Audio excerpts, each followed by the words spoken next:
Ladies and gentlemen, you are about to hear the story of a United States Senator.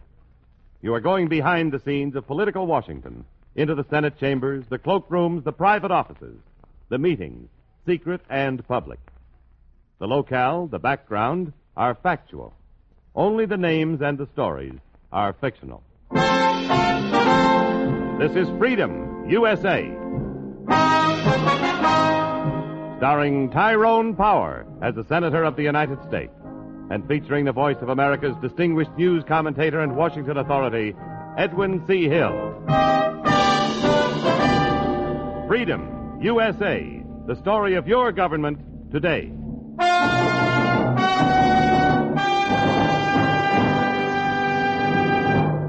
In a moment, listen to Tyrone Power as Senator Dean Edwards in Freedom, USA.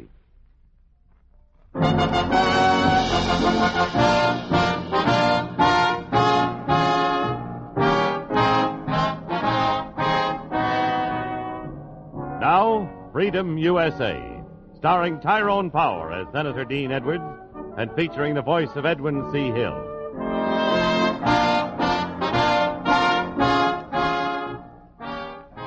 This is Edwin C. Hill. To the occasional visitor, ladies and gentlemen, activity on the floor of the United States Senate chamber in Washington is often deceptively casual.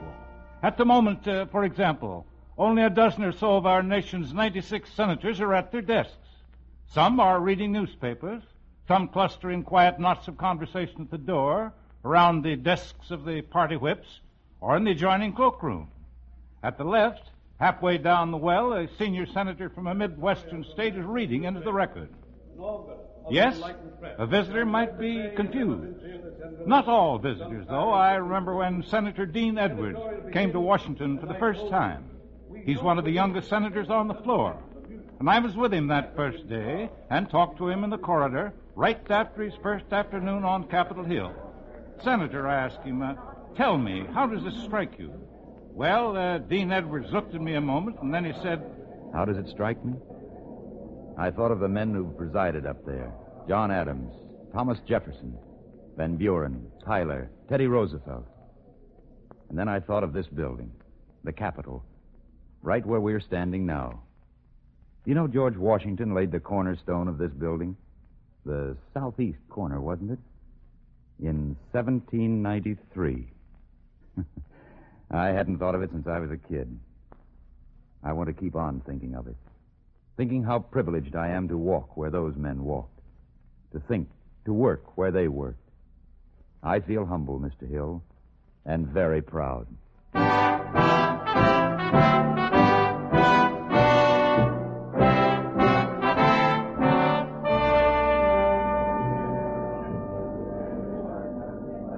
Senator Edwards is at his desk on the floor below now, ladies and gentlemen, and I believe Senator Higby's bill is before the chamber.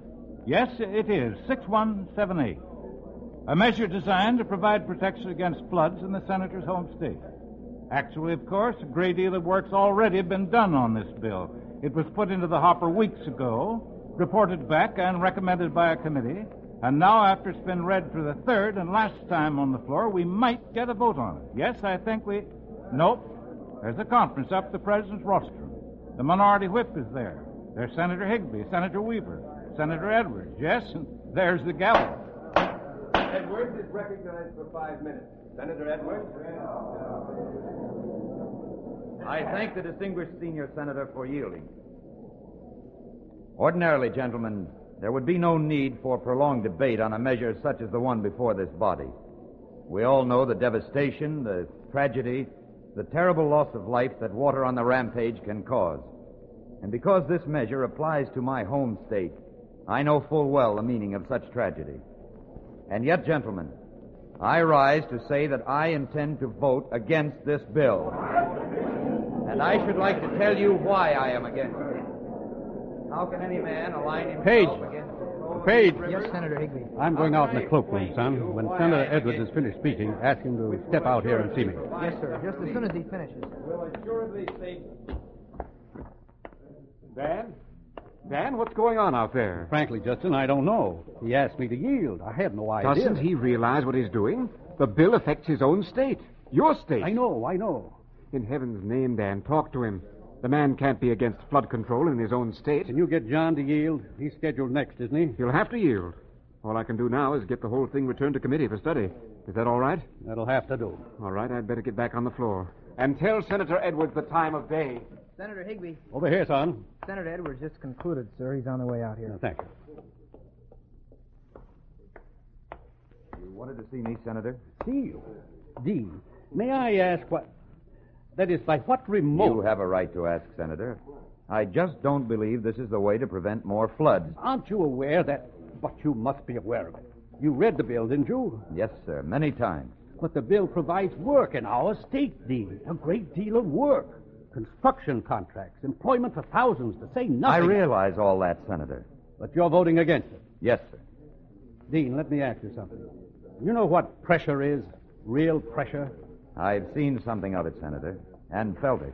I mean when a whole state puts pressure on you. Our own state. They want this work, Dean. I know that. All right, Dean. But frankly, the only thing I can say is you just don't know what real pressure is.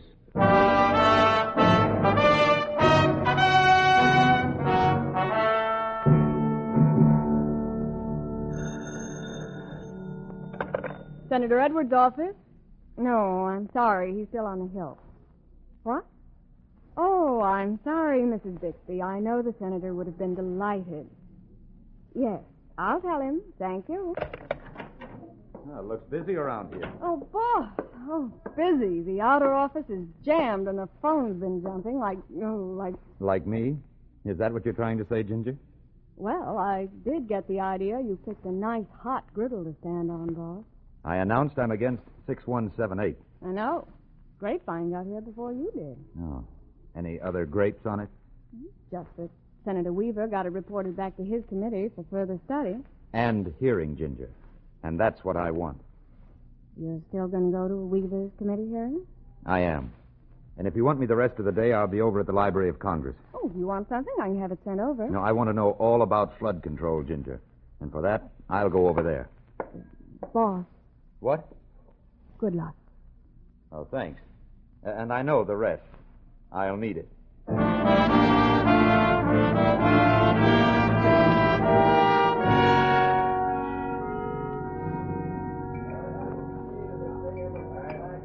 Now, just scrambled eggs, please, Jim, and coffee. Yes, sir.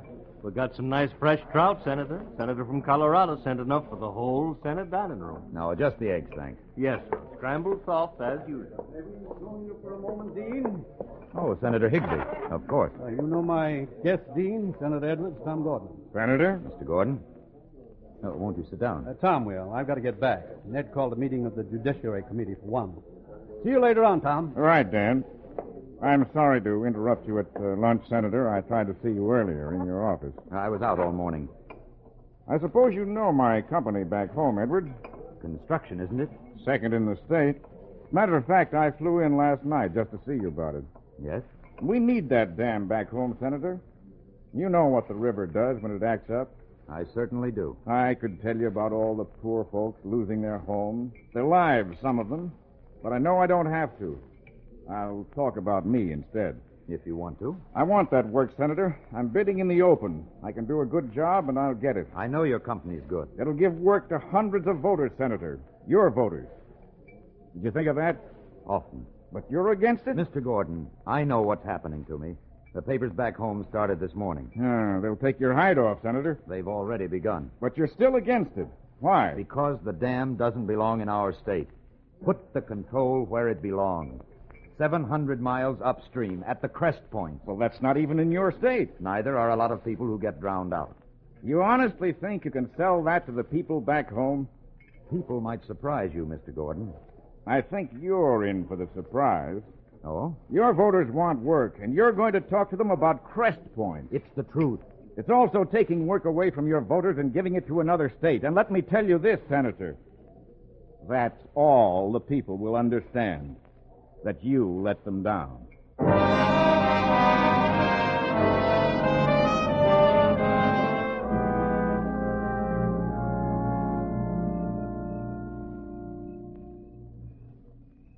Too cold out here on the porch, Dean?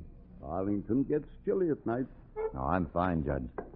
Unless you'd want... No, I like it. You'd be surprised how often I sit here at night. I look over there toward the lights from Washington, just wondering what's going on. And not much that you don't know about, sir. Well, and you know to think you'd be coming out for a visit, son. It's a family habit, I guess. I can remember my dad telling me every time he had a case that really stuck him, he'd come to Judge Parker. That's why you came over tonight? You're stuck? I imagine you know what I've done. I do. Am I wrong, Judge? You think you are. Well, I know I'm keeping a big government project out of my home territory. I know people back there don't like that. You have a gift for understatement, Dean. So did your dad. But I know I'm right. Put the dam 700 miles up the river. All the affected states get flood control, mine included. But can you stand the pressure? The big men back home, the newspapers, the radio, the lobbyists, all the people who want this project, who blame you for trying to take it away from them? There's got to be pressure, Judge. People have a right to go after what they want. Some on this side, some on that. Both pushing, and you in the middle. And what I think is right. That's the middle, too. All right, Dean. That's good enough for me. Thank you, sir. That means a lot to me. I only hope... Sir? I hope it's good enough for the people, too.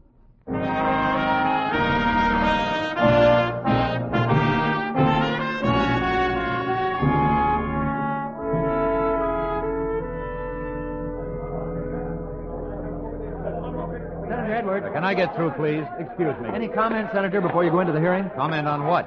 Well, sir, aren't you going to testify against flood relief? Well, I'd hardly put it that way, Ed. What about Tom Gordon, Senator? Isn't he a contractor back in your state? I believe that's true. Can I get through now? The hearing's already started. Well, what about Gordon's testimony, Senator? Any comment on that? Sorry, I know nothing about it. Excuse me. He's talking in there now, Senator. He told us it'd be hot. Well, let's get in there then. Excuse me, please. Thanks. And the countless lives these waters claim each year. Now, if I can quote some statistics here... Excuse me, Mr. Gordon, for interrupting. The committee notes that Senator Edwards has arrived. If you'll take a seat, please, Senator. Thank you. You'll find the microphone on the table in front of you. If you'll use that, please. No, thank you. I think we can save time, Mr. Gordon, now that Senator Edwards is here. If you'll go back to your testimony at that point where you mentioned him directly. I'd be glad to. If that will be agreeable to you, Senator. Whatever the committee wants, sir. Excuse me. Yes? Yes, I see. Senator Hanson feels you should be advised that the present witness, Mr. Gordon, has injected an issue of special interest in the matter of the bill authorizing federal flood control projects in your state, sir. In view of this... Special interest? Yes. Since the committee wants you to have every opportunity to hear these charges, that is, and answer them or dispose of them as you will, we... Well, perhaps, Mr. Gordon, if you'll care to repeat. I would like to hear any charges. Yes. Now, Mr. Gordon. I don't think they're charges exactly, Senator. Back home, we just think maybe Senator Edwards has a reason to want to build the dams 700 miles upstream in another state. I believe that's right, isn't it? Do you care to answer the question, Senator? You may decline if you wish. Mr. Gordon has it right. Sure I have. And we just think the senator ought to explain one reason why he wants the dams built up there. Isn't it true that one reason might be because the senator's own brother lives in that section 700 miles north? And because his brother stands a good chance of getting the contract if the senator manages to kill this bill? Order! Order, please! Order, please, please!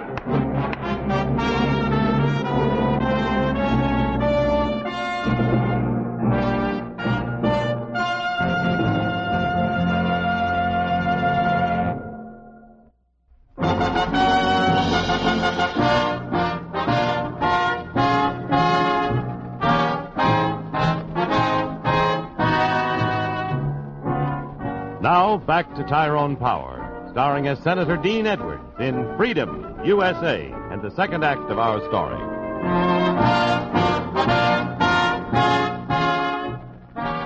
In Washington, when a senator takes a firm stand, he also takes on pressure.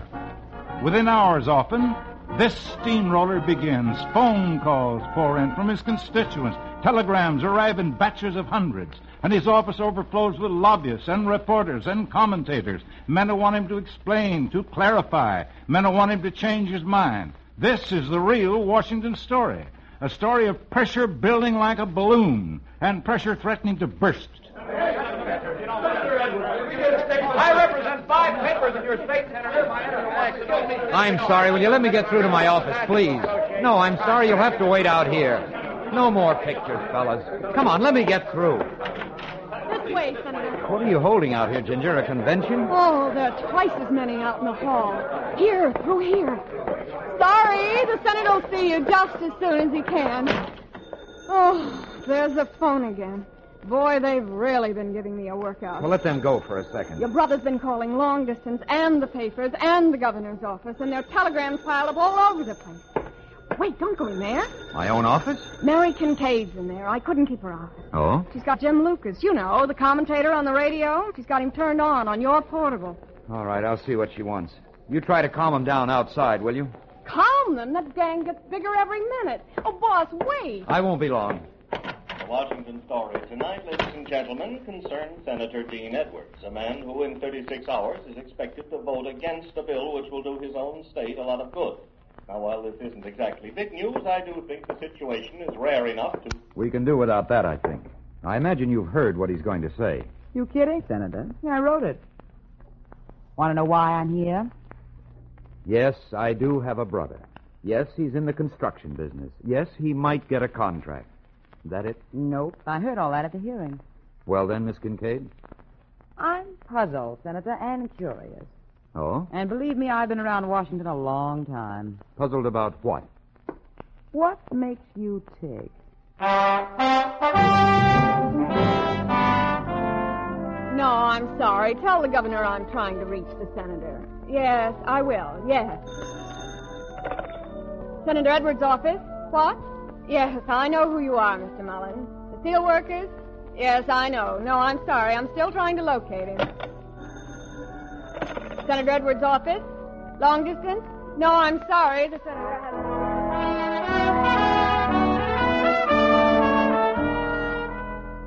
I've been on the Hill a long time, Dean. Surely I can give you some advice. Of course, Senator Higbee. I'd appreciate it. You've got a fine career ahead of you, son. Don't ruin it.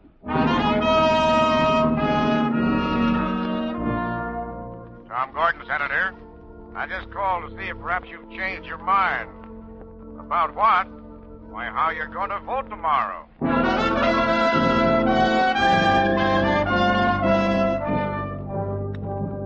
Well, Dean? What do you think, Judge Parker? It's your future, Dean, and your career. A man can't tell you what to do about that.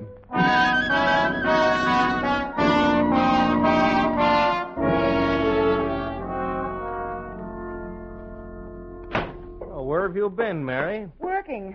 Who you got lined up for the guest spot on tonight's broadcast? Nobody. I'm talking... What about Senator Edwards? What? Why not, Jim? You mentioned him last night. It's Billy's again. Well, I know, Mary, but You'll I can't... do it, Jim. I spent half the morning talking him into it. Huh. Well, that might not be bad. They're plenty excited back where he comes from. I can get him then, set it up for 6. Now, wait a minute, Mary. You seem awfully eager about this. I am. Maybe I'm losing my grip, Jim, but so help me, something about the guy gets you. Such as what? Such as you look at him and listen to him, and all of a sudden you know he's got something. I mean, he's... 6 o'clock. You wait and see.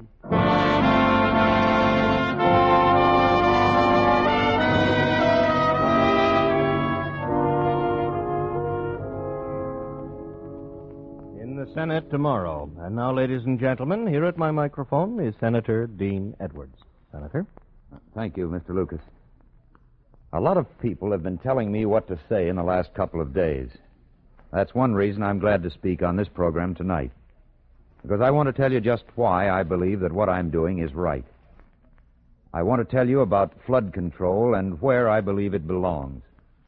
I want to tell you about my brother, too, because he isn't going to bid on any contract connected with this project. He won't bid, and he won't get any work. But most of all, I wanted to speak because I believe in people. They've told me I'm wrong, and I just don't think I am. If your representative votes the way he thinks is right, and if he explains his vote, tells the people what they ought to know, do they think he's let them down? I don't believe it. I believe people want to know. I believe they respect the truth. I believe it, and I want to tell you the truth now.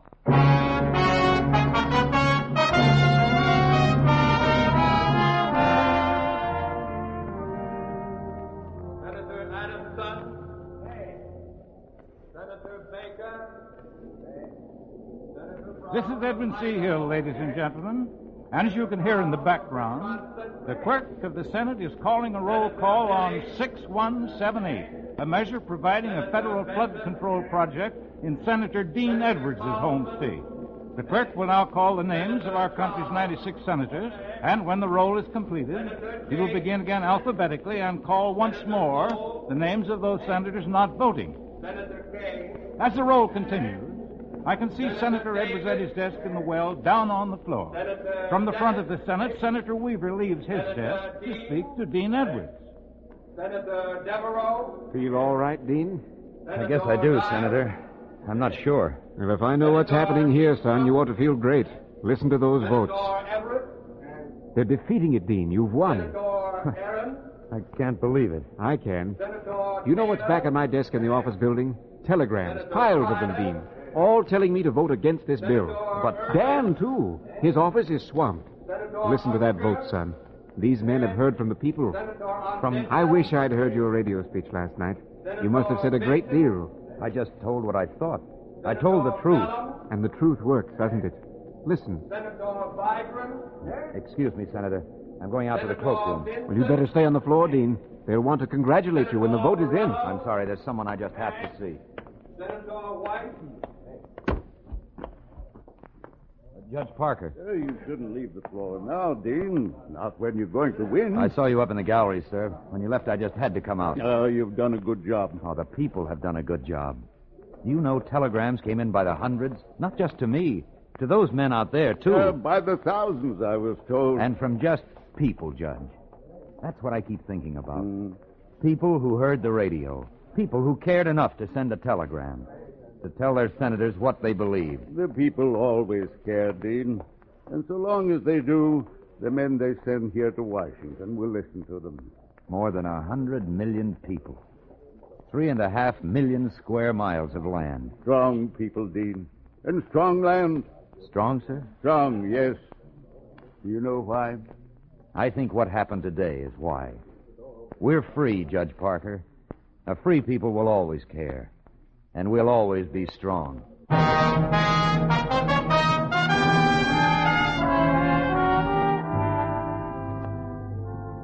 Edmund C. Hill again. A free people, strong enough to make their voices heard.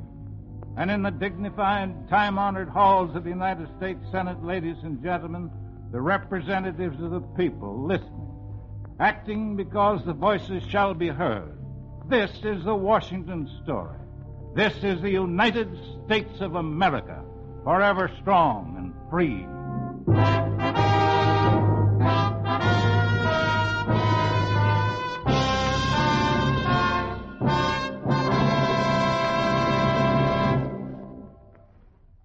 Our star, Tyrone Power, will return in just a moment.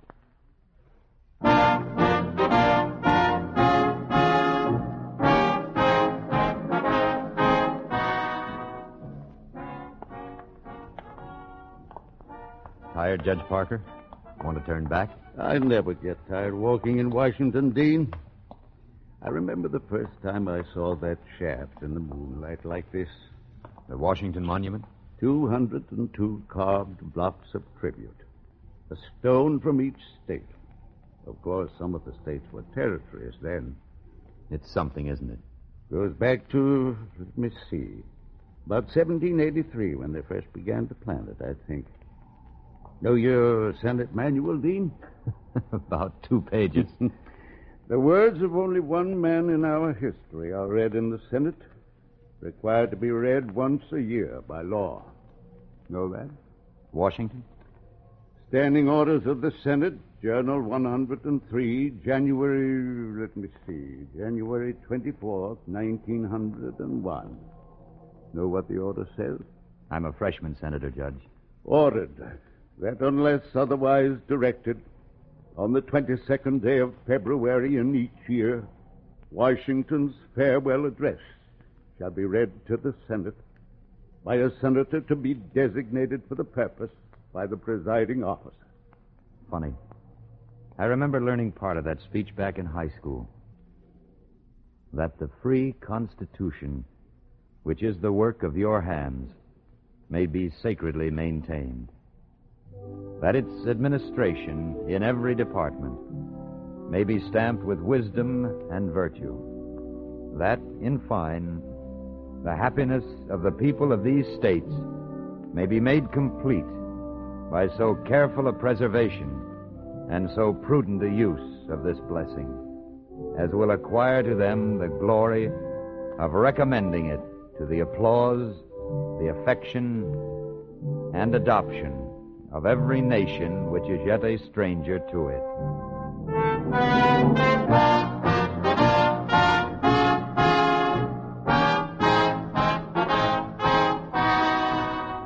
Next week, may we invite you to again visit our national capital for another absorbing episode of Freedom, USA, starring Tyrone Power. In the interest of good government, we urge you to listen to these important stories from Washington, D.C. Freedom, USA.